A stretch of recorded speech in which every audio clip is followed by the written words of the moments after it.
Hey, me and Matt here, and I'm Killer Kyle. Welcome to another episode of Wheels of Fury.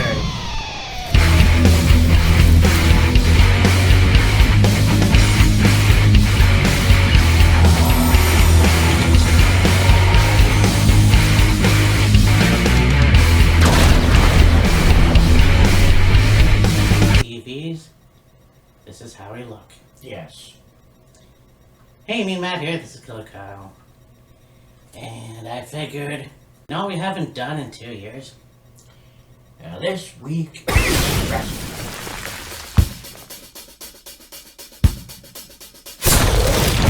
it has been 2 years since we've done. Last did one of these, because of COVID and, things that went on during COVID with, nobody able to go to arenas, and, so they improvised with what they had to work with. And then B, the main reason why we initially stopped doing it was just remembering everything. Well, it's that. It's also, most videos landed over an hour. Yeah. Even when you try to cut it down, it's still an hour. And see, that's the thing. We tried to cover everything that happened on Raw, and NXT, and Impact, and whatever. And you're talking about, 2 hours, 3 hours. Yeah, you try and sum it up as best you can. When you're talking about a wide spectrum of shows throughout the week, yeah, I was having to remember everything and talk about everything or most of it as much as you can. And yeah, a lot of the videos we do regarding talking about the week in wrestling, we go over an hour. Yeah, so this week in wrestling, Wheels of Fury, it's always rare for a reason. Yeah. But it's not that we don't like doing them or we don't want to do them. It's just we do them so few and far between because of trying to remember everything. Videos going over an hour. Yeah. So I think now the things are starting to progress in a good direction as far as COVID is concerned. I think we should at least maybe try and do one of these once a month. Yeah, I would say. Yeah, I would say once a month is a good thing. With pay-per-views happening every 2 to 3 weeks throughout a month. When we do have those layovers of okay, there'll be a AEW show and an Impact show on a weekend, and then when we got, the following week we got nothing to talk about. Right. We can throw in a This Week in Wrestling. Yeah. Oh, yeah, for sure. That's the thing. Because we still have to look back at series. And then, of course, pay-per-views, and then production videos. And I think once a month, we can do the This Week in Wrestling. We can, even alternate, too, between, doing a year review for, certain pay-per-views, and then throw in a This Week in Wrestling as well. Yeah. We'll work it out one way or another. Yeah. So we might as well start off with WWE and Monday Night Raw, coming off the heels of a decent Survivor Series. Yeah, it was an interesting show, to say at least. You had a lot of, I don't know what the fuck that was, a golden egg? A golden rock? It was a knockoff of the movie with The Rock. Yeah, it was a golden egg that, Vince said, oh, The Rock gave this to me for $100 million, I think it was, and it was from The Rock's latest movie. He brought in Roman Reigns into his office and went over all of, the whole thing, and then somebody ended up stealing it, and then go over to Monday Night Raw, and it's whoever can find this egg and bring it back to me will get a shot at Big E for the WWE Championship. Okay, kind of unorthodox and unusual, but then again, there's a lot of unusual shit WWE does, but whatever. Yeah, pretty much. So it ended up being Austin Theory had the egg. He just wanted to take a picture with it, I guess. Yeah. Whoever the fuck knows. And so he ends up getting a title shot, and like, nah, okay. Was it too soon? Yes. Did he lose? Yes. Well, I expected that to happen. I did too. I don't know why they gave it to him. Yeah, I don't know either. First of all, you have a guy that just came in to the company and you put him in a Survivor Series match, and now you're giving him a title shot. And that's not unusual. No. It has happened before. But, I mean, yeah, that was kind of like a what the fuck moment. And I mean, like, I am glad that now he's more of how he was. Like, I didn't see too much of him in Evolve, No. but like that one match, we saw of his, and just how his character was. Like, okay, he can go somewhere, and then they brought him in, he brought him up in whatever. Yeah. He was on NXT. They had the way. It's like, okay, it was good, but like, to me, it didn't have Austin Theory live up to the potential that he had. Now that he's on the main roster on Raw, it's like, okay, he's on his own. He's your quintessential heel. Yeah, he does the whole photography thing, taking pictures. That's, okay, it's different. That's neither here nor there. Yeah. But at least now, all the potential is there, and he's living up to that potential. Hopefully it's not a case of too much too soon, or too fast, whichever way you want to go at it. Yeah. And of course, with the match with Biggie and Theory, they are still doing the stuff with Seth and Kevin Owens as well. I have a feeling I'd say either for Royal Rumble or maybe after Royal Rumble, depending, you're going to see a triple threat match, my opinion. Well, I mean, and I agree with that too. And we'll get to that too when we talk about SmackDown. Yeah. So the show kicks off. You've got what's it take? It was RK Bro against Rudolph. Yeah. Okay. But well, it still doesn't change the fact that what the hell's going on? So I get it. Riddle's goofy. That's fine. Rides around a little scooter. I'd like to know what the fuck sauce is he doing? That, yeah, I can believe that. You have him with a goatee, a glued-on goatee. And I know I'm smiling right now, but that's stupid. You have him not only dress as Randy Orton, but somehow acting like Randy Orton. And, I mean, the match was good in itself. Yeah. You got the veterans and Bobby Roode and Dolph Ziggler. And I get it. I think that Randy Orton being a face and helping the younger talent, although they're only 3 years apart, whatever, it don't matter. Yeah. Why do you have to do that?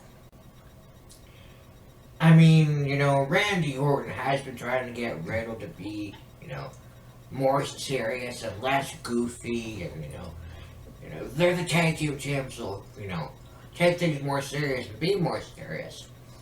And, it's like I said, when they are having a match and they're defending the titles, they can switch it on and be absolutely fantastic together. Yeah. It's just these backstage segments, you got Riddle talking about whatever the fuck, and, Randy trying to, corral him in, but, I don't know if it was to impress Randy or whatever the hell, have Riddle, with the mustache and the little chin patch and the vest and the trunks. It's like, was it funny? Yeah, it was fucking funny, but I mean, like, was it necessary? Not really. No, I know I'm smiling. I hated it. I mean, it's one thing to want to be like a wrestler, but it's another to copycat. And, you know, that's not Matt Riddle's character. He's not that serious, like, monotone guy or whatever. And that's what you're making it as. Yeah. On the other hand, I can see where the humor is. And Yeah. okay, we'll see how far it goes. Yeah. But like I said, at the Survivor Series video, I think they're a really good tag team. They are a very good tag team. So, And, you know, you have a lot of times these strange bedfellows, if you will, that, you know, can't get along outside of the ring, but when they're in the ring, they fucking take care of business. Shayna Baszler and Nia Jax, Kurt Angle and Chris Benoit, Santina and Beth Phoenix. yeah, Kane and Daniel Bryan, Team Hell No. Mm-hmm. And you can insert in a whole bunch of other, you know, tag teams that were odd couples that, you know, would argue and bicker and blah, blah, blah, blah, blah. When it came down to taking care of business, they took care of business. Yeah, for sure. So, I mean, this was a good match too. And Oh, yeah. I just can't wait to see how far they go with it. Yeah. And what happens after they lose the titles. Yeah. Because Randy Orton has gone over as such a good babyface now. Would be useless for him to turn heel Yeah, at it this would. point. It would. I also like the fact that it was one vicious version of the RKO. Oh, yeah, that RKO was wicked, and then, of course, you got Riddle doing the, Bro, Derek. Bro Derek, yeah. Yeah. And it's like, you know, even though they are, you know, the odd couple, there is that respect from Randy to Riddle. So, I mean, it's worked thus far. We'll see how far it goes. And yeah, like Matt said, when they do eventually lose the tag titles, you know, what do you do after that? Yeah.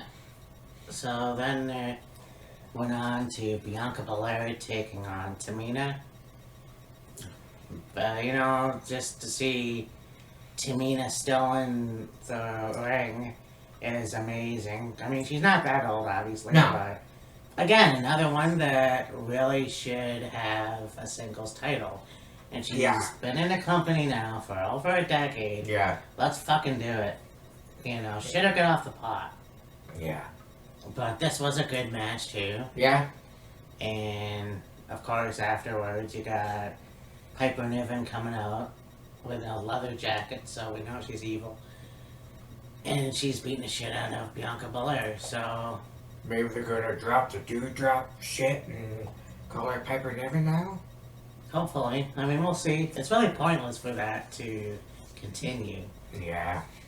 Because... I mean, was it entertaining? Yes. Was it silly and funny and, you know, a completely different side of her? Yes. But we all know what the fuck that woman was capable of. In NXT UK, she's a badass bitch. Let's go back to that and do something with it. But when you look at Otis Dosovich and you think, yeah, he was a silly wrestler who did the caterpillar and whatever, but when you go down to it, he can really be that next. And I'm always going to compare him to Big Van Vader. See, I strongly disagree with that. Okay. When you had heavy machinery and yeah, there were these goofy, silly guys, you know, stakes and weights and, you know, Otis doing the caterpillar, they were over. Yeah, they didn't get a tag team championship, but whatever. And, you know, you have Otis as a heel now, which is fine, but, like, I don't fucking buy it. I haven't bought it since day one, and I still don't fucking buy it. Like, he just doesn't fit the role of a badass motherfucking kick the shit out of you, big guy heel. It doesn't work. Does he have all the potential in the world? Absolutely he does. Is he good to the ring? You're goddamn right he is.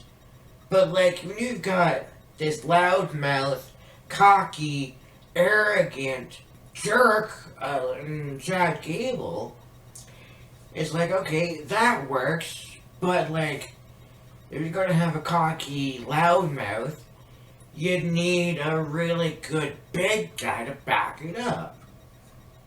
You know, you got AJ and Amos. Yeah, AJ may not be as big of a loudmouth as Chad Gable's been, but, you know, when you look at the dynamic of him and Amos together, it works. I mean,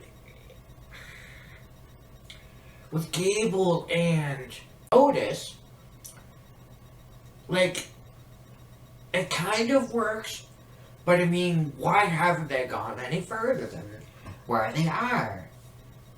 Because it's just, the dynamic isn't there. I mean, I said this before, I'm glad that Chad Gable has gone away from that Shorty G shit.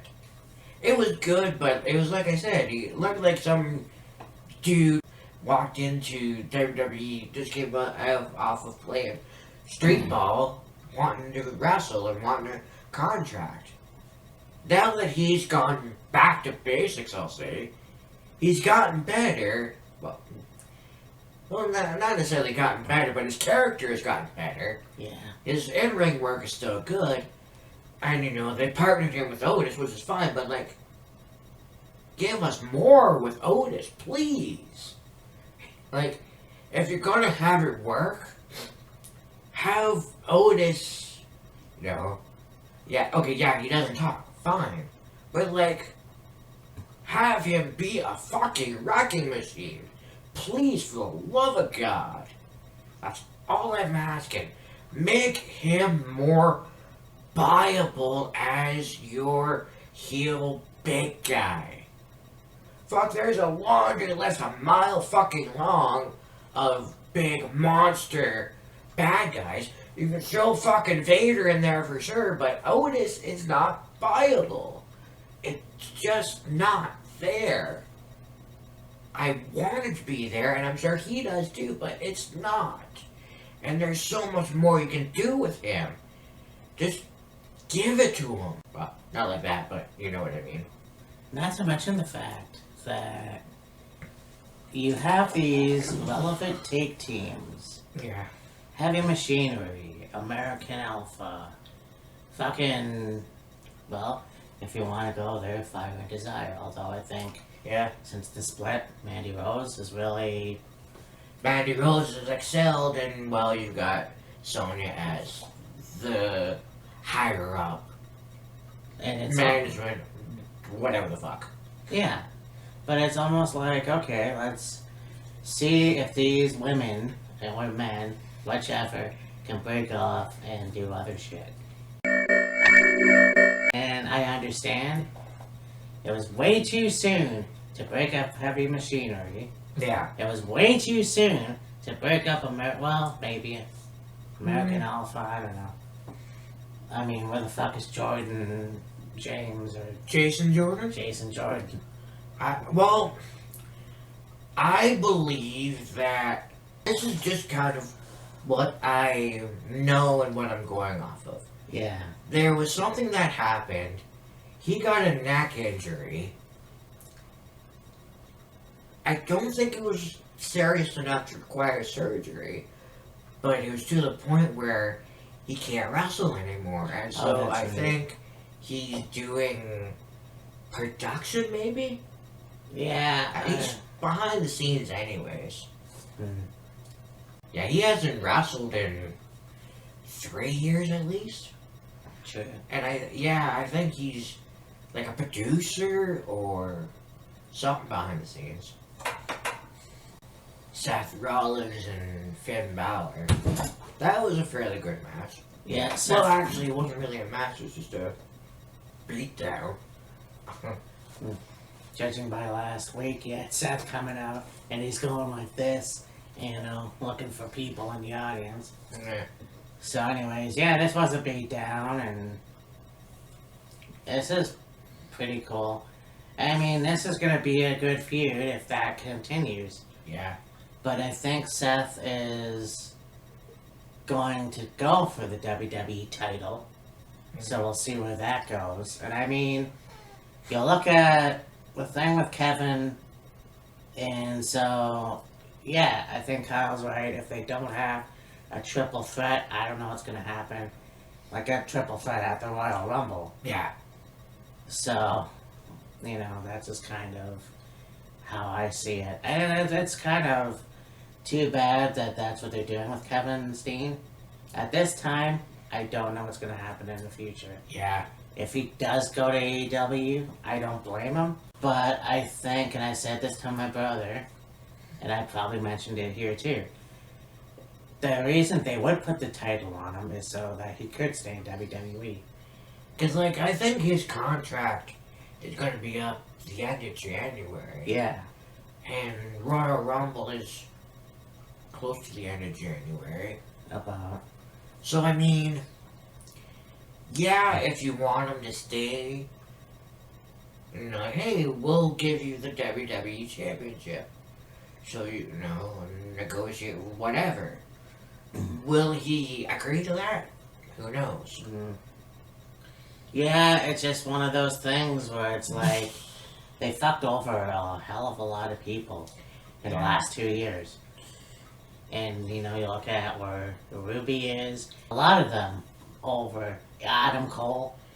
A lot of those people are now in AEW and they're having a great time. Oh, yeah. And we'll get to the whole Brian thing and whatever, but those people are having a hell of a time over there that I won't be surprised if there's even more coming over there. Yeah, I wouldn't be surprised at all if more people go over there at some point. That really bothers me because WWE used to be this giant, and now that Vince is getting up there, and everything else, it just seems like they're giving the wrestlers ammo so they can go over to AEW and have a much better career. Essentially. But that's the thing. WCW was the exact opposite. In my opinion, that's where your career went to die. I mean, there was a lot of them that came from WCW to WWF. Right. Like Kevin Nash and Scott Hall and Yeah. all those guys. But you look at the ones like Bret Hart, Roddy Piper, Ultimate Warrior. I mean, shit, the only person that had a stellar career jumping ship was Hulk Hogan. Yeah. But AEW is the exact opposite. And it's still, I hear people say the company sucks because, this, that, and the other. That's still growing and it's still young. It's still young and it's still growing. There's a lot more positive things to say about AEW than there is negative. Exactly. Exactly right. We have the continuation of the Street Profits versus AJ Styles and Amos. Yes. Yeah, that was a good match up until Montez decided to go under the ring and get a fire extinguisher for... No, it was in the bag. Oh, it was in the bag. Oh, that's right, too. Yeah. Yeah, I mean, okay, you've got this idea about how to negate the giant, if you will. A fire extinguisher? Okay, what are we, 2003 all over again? You don't have to do that. That didn't make absolutely no fucking sense. Was it trying to be funny? I don't know. Yeah. She team up with Matt Riddle and see. Well, it made no sense. It was a good match for what it was, Yeah. and then that kind of just ruined it. Yeah. So. Then we go on to a tag team match for the women's tag titles. You got Rhea Ripley and Nikki ASH take on Queen Selena and Carmella. The two New Yorkers. Yeah. Long Island and Queens, and Yep. kind of fitting that they were at the Barclays Center. Yeah. This was a good match too, and I mean, with Nikki and Rhea, these girls really know their shit. Oh yeah. And yes, they're another goofy take team, I guess, but they, when it comes down to it, know how to be serious and work as a team. And yeah, they were really good tag team champions. But in a surprising twist, You had new tag champs. yeah, Queen Selena and Carmella. And see, I'll give my thoughts and then you can give yours. For me, I had a feeling eventually Carmella would have a championship again. And this is my feeling that they're making up or trying to make up for releasing Zelina. Because they fired her, they brought, like, she came in managing Andrade in NXT. That did its whole thing. They end up on the main roster. And then you got him tag teaming and all this other stuff. And then she decided she had enough. And I guess she wanted to wrestle. So she was starting to wrestle. And then they released her. yeah. But then there was about a month went by, not even. They bring her back. She's wrestling again. She's only back not even a couple months. And she's already won the Queen's crown. And now she's a tag champion. And see, where she is now is where she could have been had WWE not released her previously. Now you can argue whether or not this is WWE's way of making up to her, but the bottom line is, in NXT, you know, there was little hints that she could be very good in the ring, you know, doing a Hurricane Rana off the apron and little things like that. And then when she started to wrestle, it's like, okay, let's see what she's capable of in the ring. And she was good. But it sadly didn't go very far. But now that she's back, it's like, okay, she's back, she's in the ring, you know, she's still doing her thing, she's still living up to that potential, but she's now, like, WWE's taking her to the next level. I mean, is it a case of too much too soon? Maybe, but, I mean, she's at where she's at right now. Let's see where it goes. And I mean, you know, like, she could have easily been a champion had WWE not even released her. She had a just, you know, decent run when she started wrestling. I mean, could it have led to a tag team championship? Probably. Who with? Maybe Carmella, maybe somebody else. Could she maybe eventually have had, like, you know, a Raw Women's Championship? Sure. But, you know, we got to where we're at now. Let's see where it goes. See how it goes. Yeah. So you have two chicks from New York. They were managers in NXT. Yeah. They come over to the main roster and they wrestle. Yeah. What better pair to put them in? Like, you know, put them together. There was an interview, I don't know if I shared it on the Facebook page. Selena Trinity talking about, you know, Vince called her and said, well, first of all, she was going to have a match the anniversary of 9/11 or something like that. And her match got pulled. And there was a lot of backlash. Yeah. Because we all know that her dad passed away at 9/11, Yeah. Twin Towers. So Vince called her, apologized. It wasn't done maliciously. No. It was just the time was strained. Yeah. As far as her being fired because she had a Twitch account was absolute horseshit. Yeah. Because you look at Adam Cole, you look at Xavier Woods, and their podcast, well, I mean, Xavier's podcast, Up, Down, Down. That's not a podcast, that is a YouTube channel, although they do have a podcast. Okay, nonetheless. They jumped the gun, they fucking fired her for no reason, Yeah. and now she's back. And that's not the first time that's happened. Yeah. But when you look at the potential she could have had, like Kyle said, now she has a title. Now she has the first ever Queen of the Ring. Yeah. So it's like, alright, now we'll see where it goes. Now, I don't know if I mentioned it on a Facebook chat, or maybe I mentioned it here.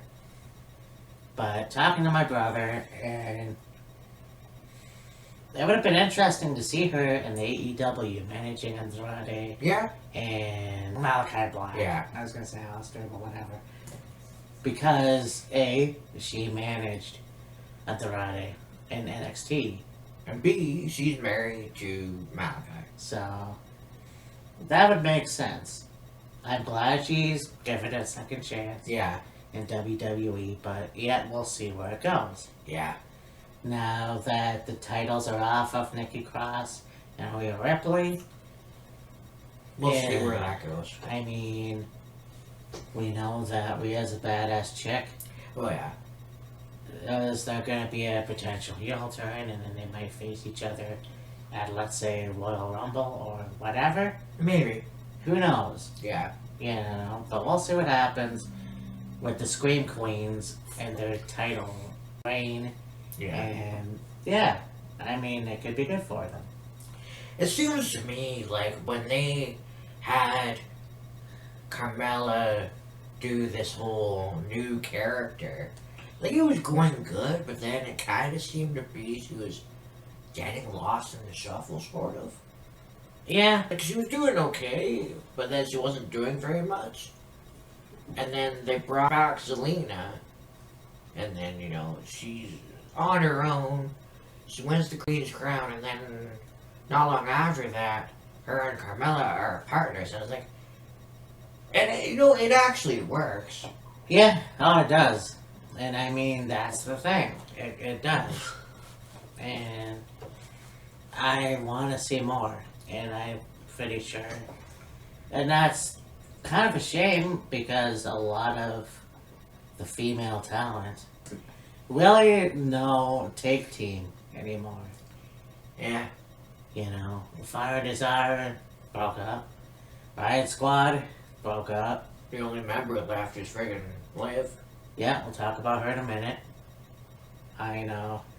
Just kind of fucking crazy how Yeah, that Tamina and Natalia. Well, Natalia's now over on SmackDown. Yeah. Her and Shayna are partners, you could say. Well, here's the thing. Women's Tag Team Championships, they can go to either brand, can't they? Well, see, initially that's what it was. Like, you got the women's tag team titles, like whoever has them can, you know, defend them on Raw, defend them on SmackDown, defend them on NXT. But now it mainly just seems to be a Raw title. Yeah, well, that kind of sucks. Well, we'll see what happens, you know. Yeah. I don't see Zelina ever getting the Raw title herself. That would be nice, but the fact that she's got this and the Queen of the Ring, you know. Yeah. It's still really puzzling why all of a sudden Zelina started talking with like an English accent. Oh yeah, Maybe it was like you'd sound more believable if you like even without the accent spoke not with your New York accent and how you normally talk. I don't know. Well, yeah, it doesn't make sense. And once again, It's one of those things where it's like, oh, you want to be in our company, you gotta abide by our rules and have our shitty gimmicks. Happy Corbin. But it'll be interesting to see where it goes. So then you have Reggie defend the 24/7 championship against Cedric Alexander.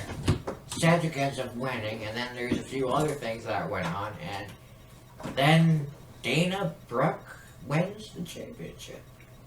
Alright. Weird. Unusual. Puzzling.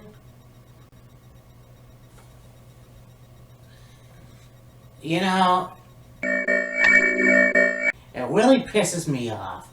You have Mick Foley coming out and bringing the 24/7 championship, kind of like the hardcore championship. So I thought this was going to be a very good idea. I really fucking did. So when I see a match like Reggie versus Cedric Alexander, in a regular match for the 24/7 championship, really? Really? You really had to do that?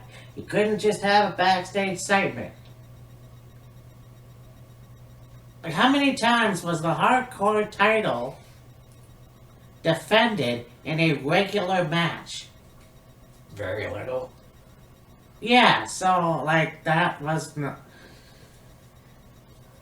And by the way, you want to talk about wrestlers that finally get a title? And yeah, it's whatever you want to call it, but Dana Brooke having that belt, it'll be interesting to see where that fucking goes. And I, give the wrestlers in the ring credit. They didn't want to touch her so they can pin her.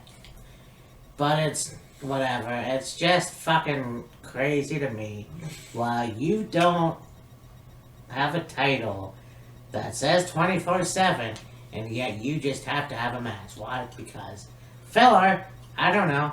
I guess, Fuck. And I like Reggie, I like Cedric Alexander. This could have happened backstage, asshole.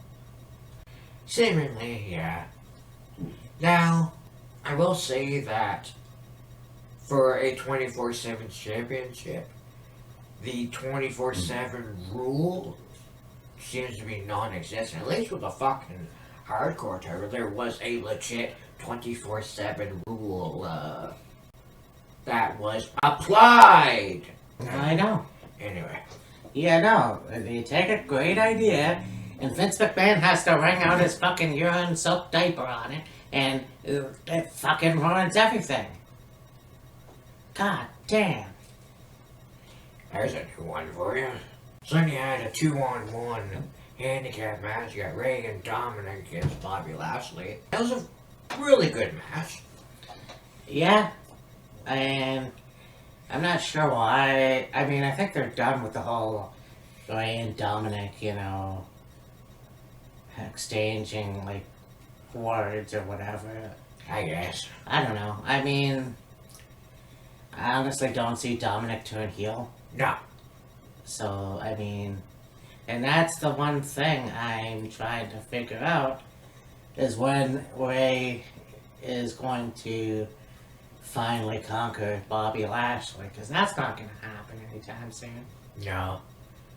I have a feeling that, after this match, it'll be, Bobby Lashley goes on to whoever. Ray and Dominic do their own thing, and then we'll see what happens from there, basically. Yeah. United States Championship Open Challenge by Damian Priest. And it seemed like at first it was going to be answered by Apollo Crews, but I don't know what happened there. And then you got Sami Zayn come out, and it's like, oh, accept your challenge or whatever the fuck, and so Priest and Sami had a match, and fairly solid match. Yeah, and that's one thing I could say about the United States title in WWE. Ever since John Cena won it back in 2015, that seems to be that tradition, open challenge. Yeah. So that's pretty cool. And I mean, the match with Nakamura was really awesome. Yeah. Well, except for the ending. Yeah, it was awesome right until that shit ending. Mm-hmm. But still, and I mean, Sami Zayn is kind of like a Greek tragedy, because when you think he's going to win a good match, he ends up losing or getting screwed over. Again, another person that I could see going to AEW in the near future. Maybe, yeah. But, you know, that's if Kevin decides he's going to jump ship. And that could happen, you know. I don't know if it'll be under the old Jericho gimmick, but... That would be interesting. Yeah, bring that back. I'm not sure. And so, I think the main event... Big E defending the WWE Championship against Austin Theory. First you had Seth ringside. Then Kevin Owens came out, and he was ringside watching the match. And so, the match is going along. Really good match. And you got Kevin Owens and Seth beaking off at each other, having a shoving match. You know, they're going back and forth with each other. At one point, Kevin throws Seth into the ring, which is like, okay, there's going to be a disqualification. But then that didn't happen. Yeah. And you got Austin watching what's going on. He's distracted. He turns around. Big ending. Biggie pins him. And then Biggie attacks Seth from behind and pushes Seth into Kevin and then, you know, grabs Kevin, throws him in the ring. Kevin goes out the other side up the ramp. Here comes Seth. Well, he gets dropped with a big ending, and that's, you know, you got Biggie like, come on, come at me, or whatever, and there's your show closer. Yeah, so, I mean, once again, the triple threat match in the future. Yeah. I just don't know if it's going to be Royal Rumble. It could be. Yeah. So now we go over to NXT, and I did not watch NXT, unfortunately. I'll watch it next week. well, they're shaping things up quite nicely for War Games, because War Games is next Sunday. Hell yeah. December 5th. Chris, that's crazy to say. We're almost into December now. Anyways. Yeah. So, you've got the women's War Games match finalized, you could say. On one team, you're going to have, like I mentioned, Dakota Kai and Toxic Attraction. On the other side, you've got Raquel Gonzalez, Io Shirai, Cora Jade, I believe was her name. Yeah. The 19-year-old. And rounding out the team, it's an interesting dynamic, and, you know, kind of a surprise, but also kind of not. Kaylee Ray. Yeah. So that's going to be an interesting dynamic. Oh yeah. I can't wait. Then you're going to have... We'll see where this goes. They were going to do this match with Mandy and Sonya, but then I guess too many people complained, and then they changed the match. But because of what happened last week in the poker game with Cameron Grimes and Duke Hudson, and, you know, Duke cutting his beard and his hair, and, you know, we got Cameron Grimes coming out, and he's talking about how, you know, he would sleep on floors and, you know, do whatever he could to ground some money to get something to eat, and he kept his hair long and his beard thick, kind of as a reminder of those days. And then you got Duke Hudson, you know, saying a little bit and whatever, and then you got Cameron challenging Duke to a hair versus hair match at War Games. Yeah.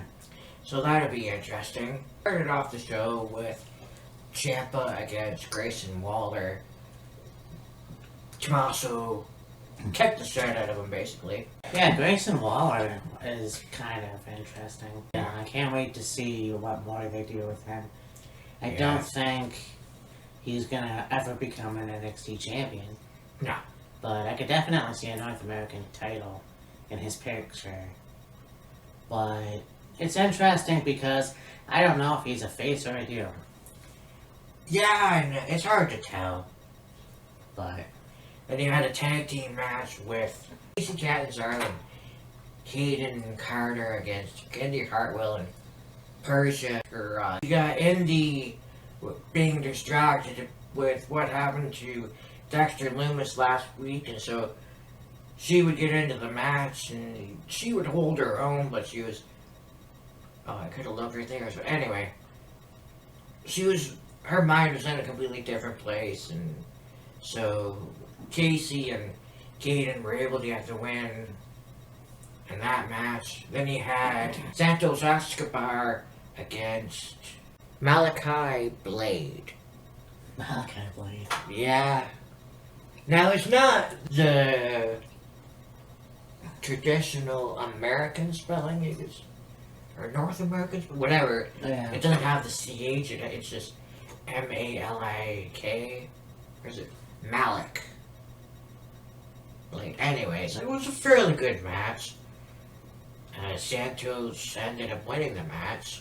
Yeah, I'm really impressed with Santos, and I mean, when he came in as, the Phantasma, Yes. he was a guy that wrestled in AAA and elsewhere, and then of course, because he's in WWE, NXT rather, he unmasks and becomes this. Santos Escobar and... Yeah.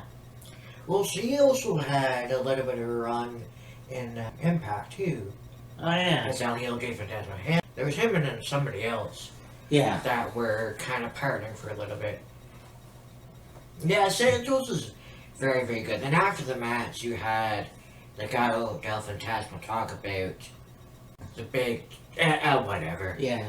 Oh yeah, Mandy Rose against Cora Jade, yeah. And that was a fairly good match. It was back and forth. Oh, that's who it was. It was Kyle O'Reilly and Von Wagner. But anyways, we'll get to that in a little bit. You got Toxic Attraction walking along, talking, and then you got Dakota Kai, and they're backstage, and they come across this mess, and it's like a rage room. Yeah. So they walk off, and then here's Kaylee Ray. She's got a baseball bat in her hand, and then so you have this match with Cora Jade and Mandy Rose, and here comes Kaylee. She got the baseball bat, and she's hitting the ring post and hitting the steps, and she hit a laptop and broke the laptop. That distraction gave Cora the win. And then he had basically led into Kaylee being the fourth for Raquel and Io and Cora and Kaylee really had that I already mentioned. So yeah, that's gonna be interesting. They did a thing with Boa and how he's trying to channel this other side of him, so to speak. So that I like I said, I enjoy what they do with Mandy Rose. Yeah. Cora Jade, I think, as young as she is, she's very talented. Oh yeah, absolutely. And you had Ivy Nile against Ulyssa Leon. Of course, Evie, whatever, is the female muscle powerhouse of Diamond Mine, and Nia, she ended up getting the win against this, well, not really a top prospect, but prospect nonetheless. Yeah. And you got Josh Briggs and Brooks Jensen against the Grizzled Young Veterans in a tag match. It was a fairly good match. Oh yeah. I watched last week's this week, and not really enjoying Grizzled Young Veterans stealing the fucking women's tag team titles. Yeah, what they're doing with the girls, the young veterans now is like... Well, I knew that shit was gonna happen eventually. We're going together, we're going to... Alright, Nan, okay. And then they were trying to... Let's just fuck off. Yeah. And you had a triple threat match for the North American Championship. You had Carmelo Hayes against Johnny Gargano and Pete Dunne. That was a really good match. Yeah. A lot of the back and forth. It was a really good match. Carmelo ended up winning the match, retaining the championship, and then you got into... You had... Backstage, you had LA Knight and... Can't remember who else. Fighting with each other for quite some time. And yeah. War Games is looking pretty good for next weekend, so divulge a little bit more into matches when we do the prediction video next week. Yeah, it was Kyle O'Reilly and Von Wagner, and then another tag team. It wasn't the Grizzly Over, it was somebody else. It's like, alright, you two guys have a match. Winner gets us at War Games for the tag titles, Fabian and Marcel. Yeah. So that's rundown of NXT. SmackDown was really good. Yeah, I just saw that this morning, actually. Yeah. Yeah, so you got Roman Reigns talking about his victory and how, you know, Big E's a loser and Brock Lesnar's a loser and, you know, all this other stuff. And, you know, there's going to be this Black Friday invitational for #1 contender to Roman again. You know, because of course yesterday was Black Friday, but anyways, so they talked about that, and you got Drew McIntyre and Jeff Hardy in a tag team match against Happy Corbin and Madcap Moss. I will say this, I really like the fact that they're using Reddick as a somewhat dominant heel. Kinda, yeah. I mean, he has some very good moves in the ring. Yes. Obviously, Jeff is still has the fountain of youth. Essentially. Watching the Stone Cold podcast this morning, and he's like, yeah, you know, I'm much older. I'm a bit slower than I was, obviously, back then. Yeah. But, you know, he still has it. Oh, yeah, he still got it for sure. But, yeah, McIntyre and Hardy won, so... Yeah, then you got Cesaro against Rich Holland. And they've got Rich Holland and, well, mentioned this, I think, last week. Rich Holland and Sheamus as a alliance, you could say. Yeah, the Irish-Brit connection, I guess. I don't know. And I was kind of worried on how they were going to use Rich on SmackDown, but it's still, he's the brawler, badass. Yeah. Something that they could have used more of with Wade Barrett, but... Yeah. And we'll see where it goes. I mean, there is promise for Rich Holland, and... Oh, yeah. I think it'll be interesting to see when he takes a title. Now, I don't necessarily see him right now with the Universal title, if he does go that far. Yeah. I don't see it either, honestly. But I do enjoy Sheamus and Rich. Oh, yeah. It'll be very interesting to see how far they go. They did make mention of, like, how Rich was kicked out of the rugby league for being too physical, basically. Right. Like, hurting people and whatever, so... And, you know, when he was on NXT, he did very well. Beating people up and, you know, whatever. It would have been interesting to see how much further they would have went with, like, Oney Larkin, Danny Burch, Pete Dunne, and Rich as a group, but sadly that didn't last very long. No, but I can't wait to see a lot more they can do with him as well. And I mean, I've already said that. I don't know if they're going to put the U.S. title on him. They could potentially put the tag team titles on Sheamus and Rich. I think at some point, yeah. But we'll see how it goes. Again. Yeah. We had Charlotte coming out. Anyway, no. So. Yeah, exactly. And that's it. No. Yeah, she's coming out. She's talking shit about wrestlers and whatever. And then, of course, you have Tony Storm coming out. And then they go.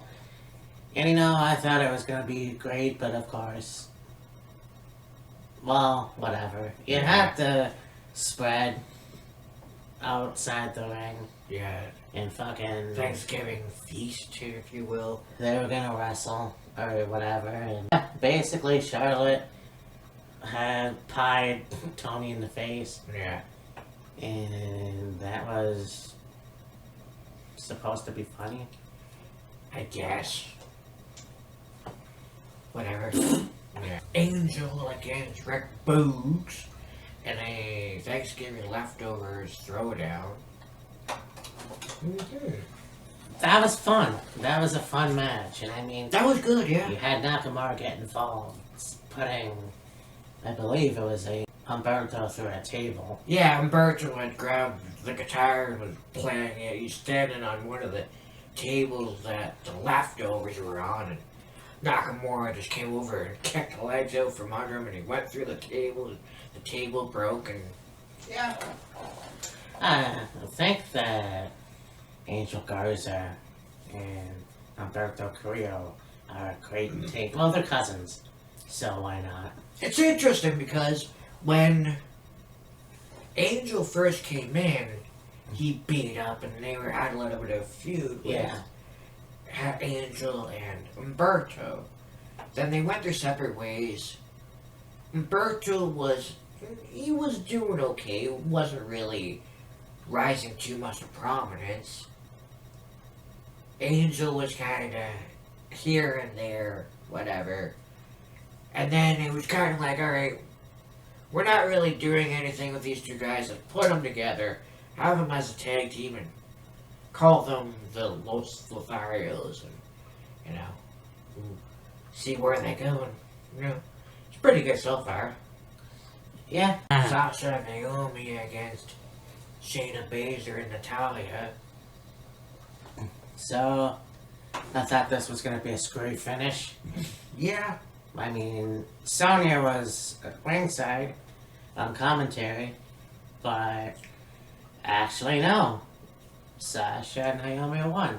Yeah. And I kind of thought it was cool when you had Sasha Banks kind of defending Naomi backstage to Sonya. And like, what the fuck crawled up Sonya's ass? She's got something against Naomi, honestly. That doesn't make sense to me. I mean, there better be a fucking payoff. Yeah, exactly. Like, Naomi's one of the best competitors in the women's division right now. She's already held SmackDown Women's Championship twice. Yeah. And, got to defend it at WrestleMania in her hometown. So, like, what the fuck? Yeah, I know. Blow me out the ass, would you? Anyway. So we have the Battle Royal, the Black Friday Battle Royal, and this was pretty cool. Yeah. And I mean, you have all these guys come out. You got Sami Zayn, you got Viking Raiders, you got Sheamus, you got Drew Gulak, you got Los Lothar. You got a whole bunch of people in. And before the match even gets underway, here goes McIntyre with the sword anyways. Angela. Yeah. Angela, and he clears the ring, and here comes Adam Pearce like, what are you doing? Get out of here. And Drew's like, I want to be in the match, and whatever the fuck. So they settled that, and went to commercial, that got settled, they come back, the match is underway. And the end of the match is, you think that won, and then it was Jeff Hardy, maybe? Jeff Hardy won. Yeah. Sammy comes in and eliminates him, so Sammy wins. And it's like, oh, okay. And of course, they got, backstage, you got Roman, you got Paul Heyman, you got the Usos. And of course, when Sammy wins, they're all laughing. It's like, oh, really? Sammy, this ought to be a walk in the park, and then you got Caleb Braxton coming at the ring and going to interview Sammy, and in her earpiece she gets told about Brock Lesnar or whatever the fuck. Yeah, fuck that shit. And I love Caleb Braxton, I really do. But is there any reason why you're putting her in the storyline like this? Yeah. First of all, she didn't say shit this week. Yeah, you got Paul Heyman calling her a liar or something. Yeah. So that didn't make no fucking sense. No.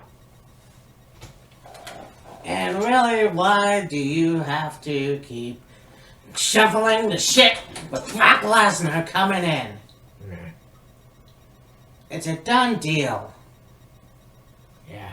You know, you have Sami Zayn, which I know is not going to win the title. Yeah.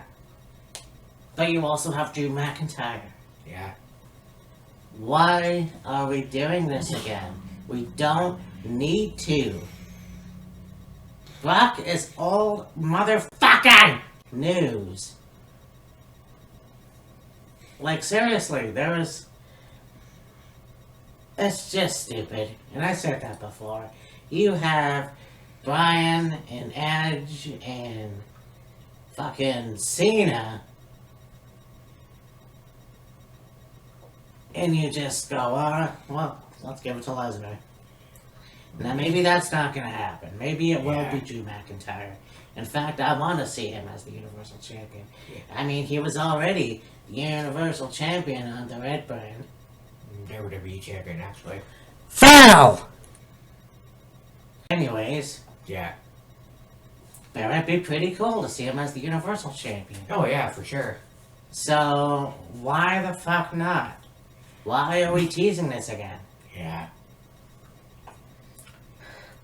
But SmackDown was a good show. Yeah, it was. You know? As a whole, it was good.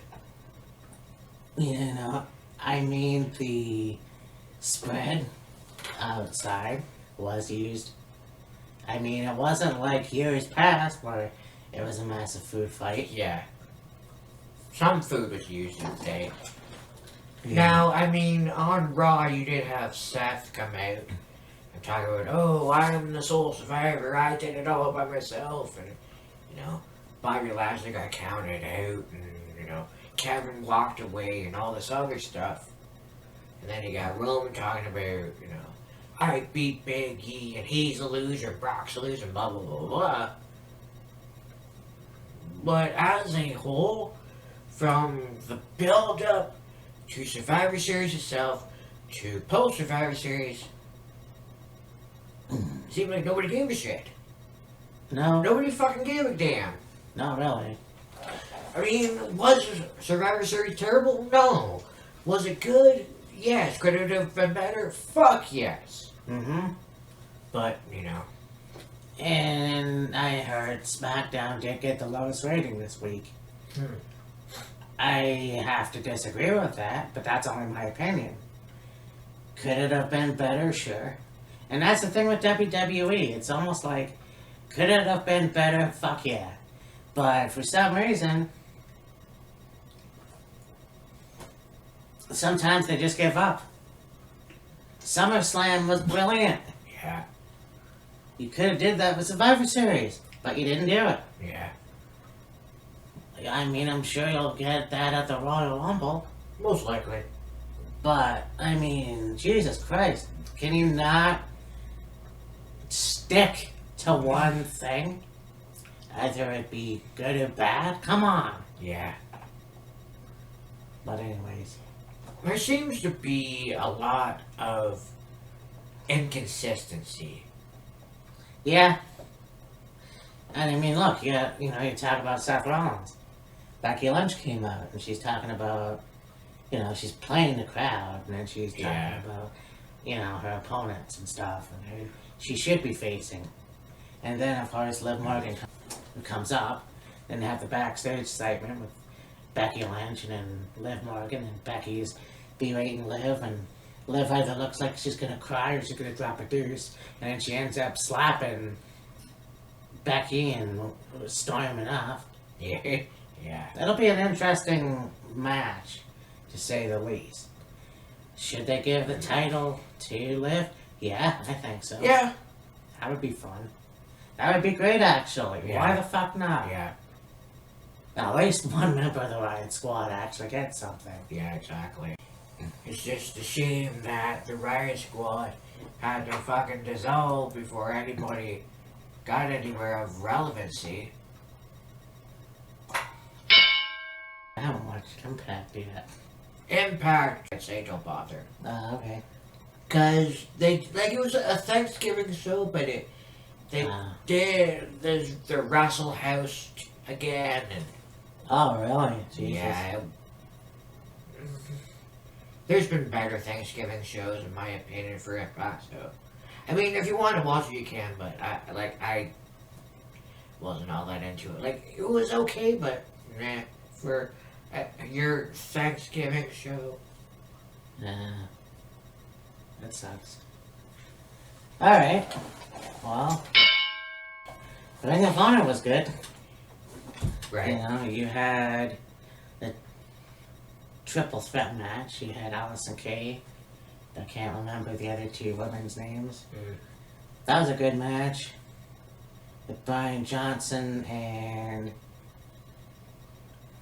Oh, fuck, I can't remember his name. Yeah. Well, they're both veterans in Ring of Honor anyways, so... Right. Anyways, that was a good match too. But, see, this is the thing. We try to keep up with it, and even though I just saw it, and it's hard to, like... I could picture their faces, but, you know, you think you can... Anyways, Final Battle is on December 11th. Okay. So, it'll be... You know, we'll obviously... have a view and whatever, you know, Yeah. play by play. Yeah. But, anyways, there's that. Yeah. So, Dynamite. Yeah, Dynamite. Ooh, boy. So, yeah, this was fucking awesome. Mm-hmm. Because you have fucking CM Punk and MJF Mm-hmm.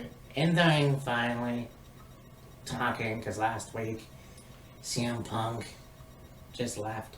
So you're left wondering what the fuck. So there's a lot of interesting references, I'll tell you. Oh yeah, they mentioned Miz, they mentioned Cena, they mentioned Triple H. The things they were saying in the back and forth, holy fuck. And see, that is what makes AEW so good. Like, with WWE, it's like, okay, we're gonna write this for you, you're gonna say it like it, you know, make it your own and say it like it's yours, even though it was written for you. Yeah. With AEW, it's like, say whatever the fuck you want, basically. And I mean, that's what a fucking build-up is. Yeah. It makes you want to see these two guys go at it in the ring at some point. And again, it even goes to what we've talked about many a times. It makes you interested in wanting to see them have a match. No physicality necessary. Yeah, they had shot barbs at each other, and, you know, things were said, and references were made, and all this other shit, and, you know, you got Punk saying he wants to punch MJF in his tiny little dick, or whatever the fuck he Yeah, said. that's what it was. And then, you know, Punk takes off his sweater, and MJF takes off his scarf and his jacket, and sticks the ring in his pocket, and then he rolls under the bottom rope, and Lee's like, That's such a dick move, I love it.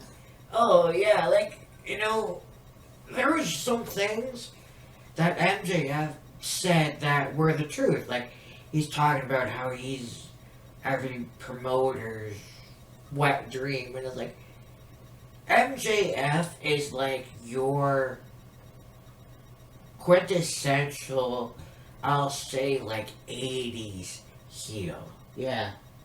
You know, talking when it comes to backing it up, yeah, he can back it up, but he needs help to back it up. And that's what, Punk said. You need help to get a win, whether it be, Wardlow, FTR, Shawn Spears, that Dynamite Diamond Ring, whatever the fuck. Yeah. Yeah, that is promo gold. Then you have the match with QT Marshall, Kevin James' twin brother, versus CM Punk. Right. CM Punk had a match on Dynamite. But this was awesome too. Like, I mean, you gotta give credit to QT. I mean, his body shape is not great. But this was a good match. Yeah. And of course, CM Punk won with the GTS. Yeah. That's one thing I will say about the face-to-face. It was like, oh, you say you're straight edge, but you look like a meth addict. Oh, yeah. Shit. There's anybody that looks like they need to go to sleep, it's you, and oh, yeah. But anyways, I had the Friendsgiving with Britt Baker and Rebel and Jamie Hayter, and then of course Tony Schiavone was there. Well, of course. And they're talking, and then of course something. Oh yeah, by the way, there's some footage here, and you're gonna be facing. Who was it?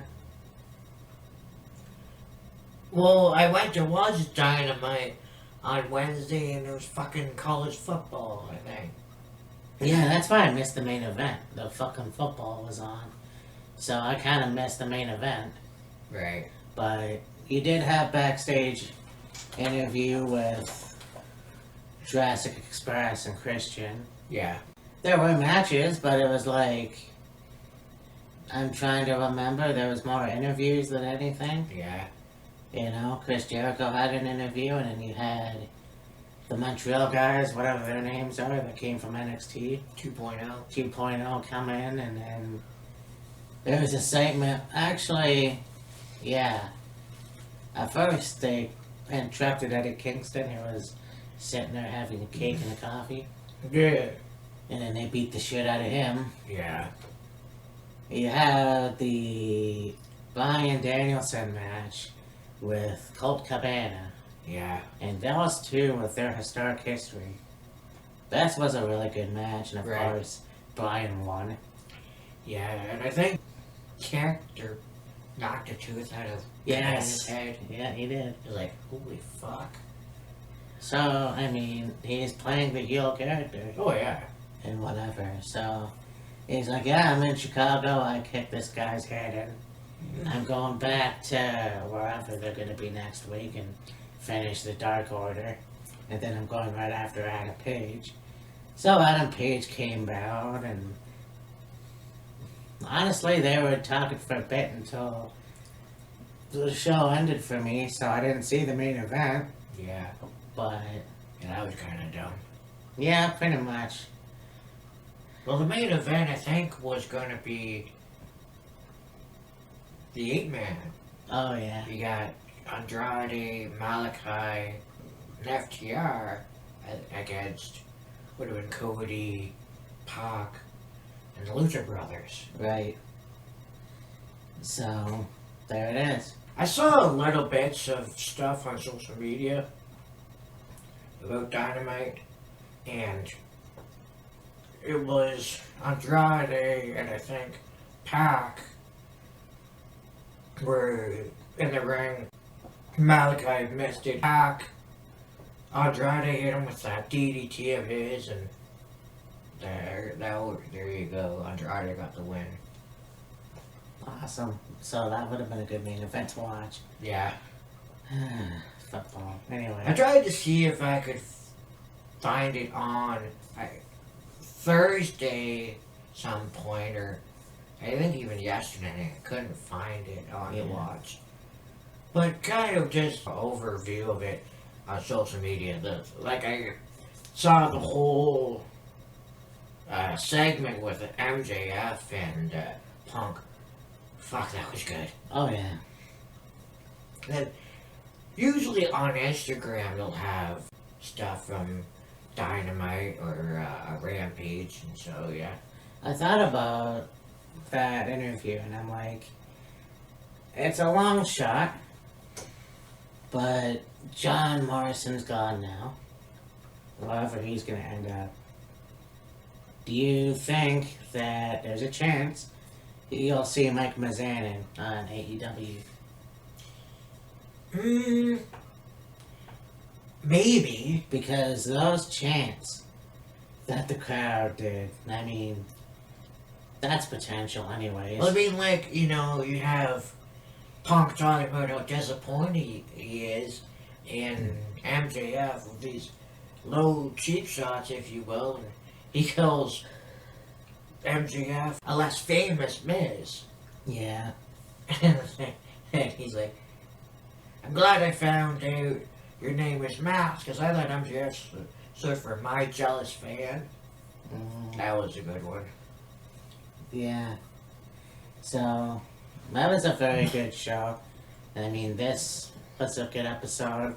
Like I said, this is the first time we've done wrestling talk or This Week in Wrestling in a long, long time. Yeah. Obviously, this is going to be a long, long video. Yeah. I'll try to cut it down a little bit, but we try. Yeah. You know, and it is hard to remember. Like, even when you're watching it, just watching it a few hours ago, and it's like, damn, I can't believe I'm blanking. Yeah. And see, I've heard, like, the names I know of on NXT, for some reason. Well, the winners of the triple threat match on Ring of Honor are going to be facing Willow. Willow. Yeah, she's the black chick with the pink hair, or purple, whatever. Oh, okay. I think okay. But anyways, next week it'll be a lot less long. Yeah, next week we'll talk about... We're going to do War Games predictions. War Games. And then, week after that is our beginning of... We got War Games, we got Final Battle. Shit, I don't even know when we're gonna start that. Well, pretty much after War Games and Final Battle, we're heading into Christmas. That's right. And one thing that I noticed, no TLC this year. Yeah. Survivor Series, well, like, Survivor Series is your last, you can call it main roster pay-per-view, and your last pay-per-view of the year, if you want to call it that, is War Games. Yeah. Because usually every year, in December, at some point, you have TLC. They're not doing it this year. Okay. Okay, so let's do it like this. We got Final Battle. We've got War Games. So, I don't even know when the fuck Christmas is. So I think Christmas Eve is a Friday, okay. and then Christmas Day is a Saturday. So, well, let's just do our long-awaited top 10 fucking empty arena matches. Or empty arena matches, or COVID, whatever we want to call it. And then, of course, we go into our annual, hopefully, this year, New Year's Eve Wheels of Fury special. Wheels of Fury New Year's Eve Bash. And this year we will talk about, well, this year, and also cover 2020. Yeah. So, that's going to be looked forward to, anyways. Well, this is going to be interesting to edit. So, for Killer Kyle, I mean Matt. Don't get used to this. We're not going to be dressed like this all the time. This was just a coincidence. Bye, guys. Deuces.